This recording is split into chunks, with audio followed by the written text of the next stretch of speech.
When one member of the family has been diagnosed with dementia, the dynamic will inevitably change. And some questions will come up, like who will make the decisions now that dad cannot? Who will give advice now that mom is unable to? Who will provide the care for your family member?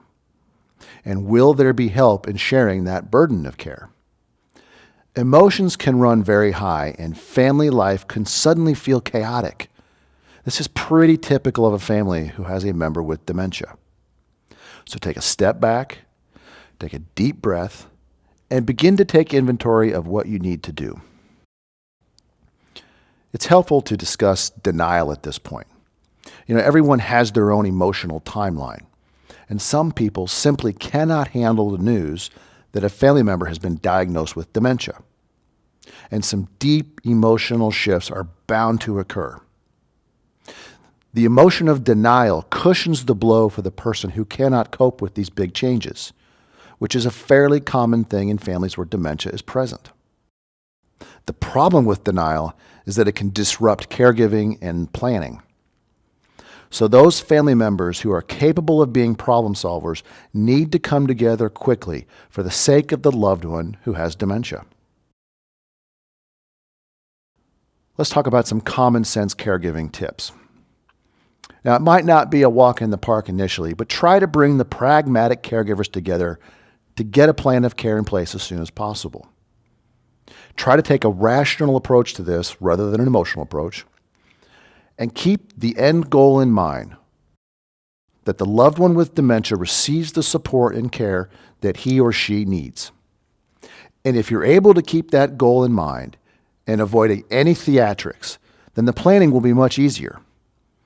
However, if that's unavoidable, then therapists can help facilitate the emotional dialogues for the family in a safe environment, which in turn helps to minimize the anxiety for the person with dementia.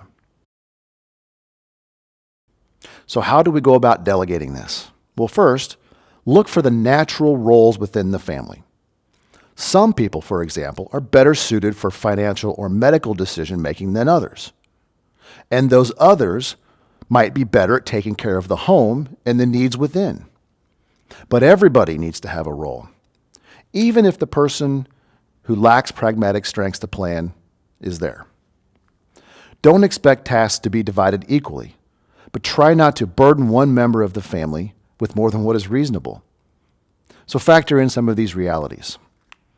The geographic location of everybody, scheduling availability, people's natural ability to communicate, their strengths and their weaknesses, their willingness to help, and their financial ability to support the care needed. Recognize that everyone is human, so be as patient and understanding as you can with all members of your family. How can we make this process easier on ourselves? First, create some action lists within the family to achieve the stated goal. You can use group email lists to keep everyone informed, even if they are unwilling or unable to help. Avoid secrecy and be as transparent as possible. This will help avoid many, many problems.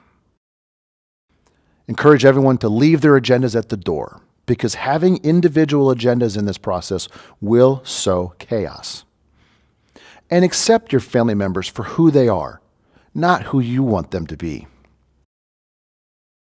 Finally, keep in mind that dealing with dementia is very, very hard. That's a universal fact. So seek out support groups through the Parkinson's Foundation and the Alzheimer's Association. Find other people who have dealt or who are dealing with the things you're dealing with and take notes for what they use to become successful. Some members of the family will not be as strong as others or as helpful.